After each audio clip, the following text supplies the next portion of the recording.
সম্মানিত সাংবাদিকবৃন্দ, আসসালামু আলাইকুম। আদাব। আসন্ন কুলাউড়া উপজেলা পরিষদ নির্বাচন আগামী 8 মে 2024 বুধবার অনুষ্ঠিত হতে যাচ্ছে। এই নির্বাচনে আঞ্জুমানে আল ইসলাম সমর্থিত কুলাউড়ার আপামর জনসাধারণ কর্তৃক মনোনীত সম্মানিত সাংবাদিকবৃন্দ, আসসালামু আলাইকুম। আদাব। আসন্ন কুলাউড়া উপজেলা পরিষদ নির্বাচনে আঞ্জুমানে আল ইসলাম সমর্থিত এবং কুলাউড়ার আপামর জনসাধারণ কর্তৃক মনোনীত প্রার্থী কুলাউড়া উপজেলা পরিষদের দুইবারের নির্বাচিত ভাইস চেয়ারম্যান এবং বর্তমান ভারপ্রাপ্ত চেয়ারম্যান জনাব মৌলানা কাজী ফজলুল খান সাহেবের দোয়াত কলম মার্কার সমর্থনে আজকে আমরা কুলাউড়ায় কর্মরত জাতির বিবেক হিসাবে পরিচিত আমাদের চরম শ্রদ্ধেয় সাংবাদিকদেরকে এখানে আহ্বান করেছি। আমরা শত ব্যস্ততা রেখে এখানে উপস্থিত হওয়ার জন্য সকলের প্রতি কৃতজ্ঞতা প্রকাশ করছি এবং যেহেতু আপনারা অত্যন্ত ব্যস্ত, আমরাও ব্যস্ত, তাই আমরা মৌখিক বক্তব্যে না গিয়ে আমাদের খুব সংক্ষিপ্তভাবে একটি লিখিত বক্তব্য আমরা তৈরি করেছি। সেটা আমাদের প্রার্থী কাজী মৌলানা ফজলুল খান সাহেব আপনাদের সামনে আনুষ্ঠানিকভাবে উপস্থাপন করবেন। ইতিমধ্যেই আপনাদের হাতে হাতে আমরা সেই বক্তব্যের কপি পৌঁছে দিয়েছি।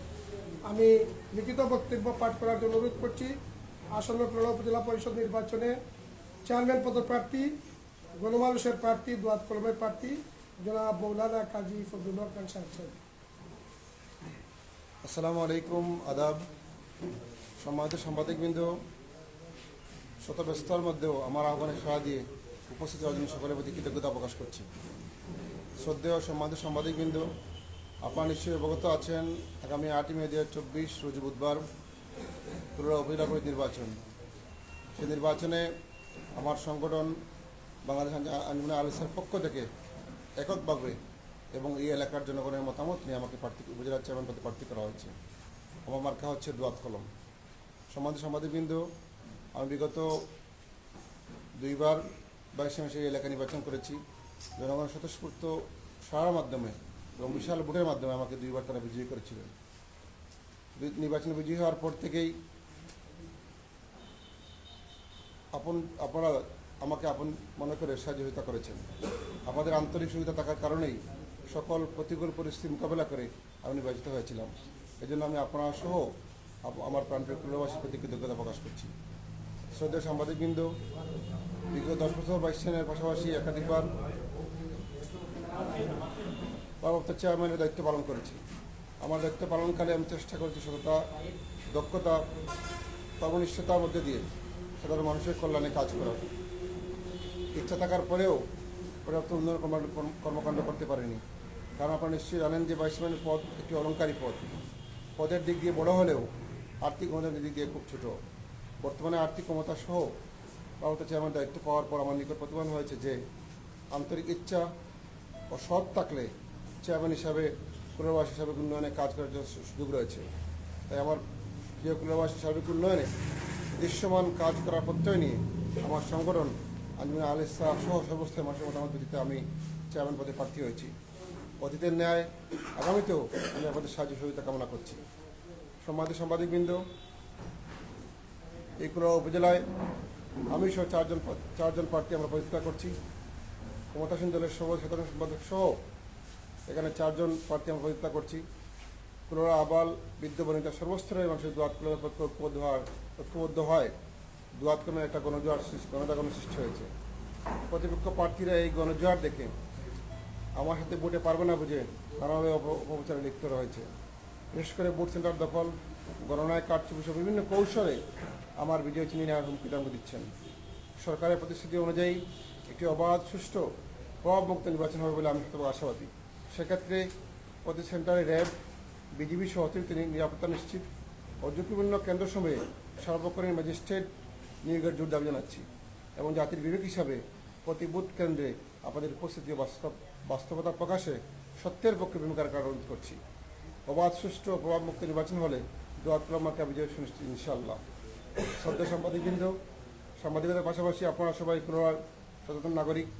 আগামী 8 মে রোজ বুধবার উপজেলা পরিষদ নির্বাচনে আপনারা সহ সর্বস্তরের কুলাউড়াবাসীর নিকট দোয়াত কলম মার্কার আপনাদের মূল্যবান ভোট প্রত্যাশা করে আমার বক্তব্য শেষ করছি। সকলকে আন্তরিক ধন্যবাদ। আসসালামু আলাইকুম, আদাব।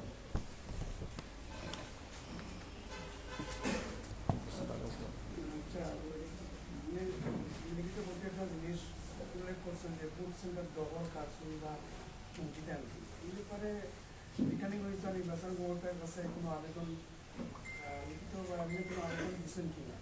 আপনারা তো জানাইছেন ঠিক আছে, কিন্তু আবেদন দিচ্ছেন রিটার্নিং অফিসার। আমরা নির্বাচন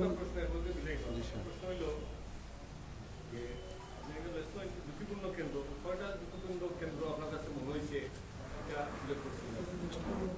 নির্বাচন সুষ্ঠু নিরপেক্ষ হওয়ার লাগে আমরা সব প্রশাসনিক লেভেলের সঙ্গে আমরা যোগাযোগ করি আর এবং যোগাযোগ করছিও। আমরা কয়েকটা ঝুঁকিপূর্ণ সেন্টার তালিকা অলরেডি প্রক্রিয়া দিন এবং আমরা ঝুঁকিপূর্ণ সেন্টার তালিকা হওয়ার পরে আমরা রিটার্নিং অফিসারের কাছে আমরা অভিযোগ করব। আপাতত ঝুঁকিপূর্ণ যে সেন্টারগুলো হইতে পারে আমরা ইউনিয়ন সমন্বয় কমিটির কাছে কইতে হতো।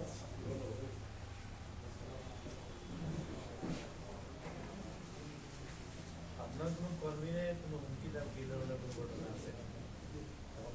কয়েকটা ইউনিয়নেও আমার যারা কর্মী আছে তারা বিভিন্ন হুমকি ধমকি দেওয়ার পাশাপাশি তারা মাঠে যারা কাজ করে তারা কাজ থেকে বন্ধ করা লাগে বিভিন্ন কর্মী দেওয়ার এবং বিভিন্ন পর্যায়ে কিছু যারা আসন এলাকার কাজ করা তারা আমার কর্মীর হুমকি ধমকি দেওয়ার এবং বিভিন্ন ধরনের সেন্টার না যাওয়ার লাগে হুমকি দেওয়ার এবং নির্বাচনী কাজ থেকে তারা স্টপ হওয়ার লাগে বন্ধ করার লাগে তারা হুমকি দেওয়ার।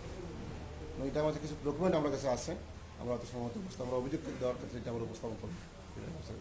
প্রার্থী হিসাবে আপনি সরাসরি কোনো প্রতিবন্ধকতা না, প্রার্থী হিসেবে সরাসরি কোনো প্রতিনিধি সরকার হয়েছে না।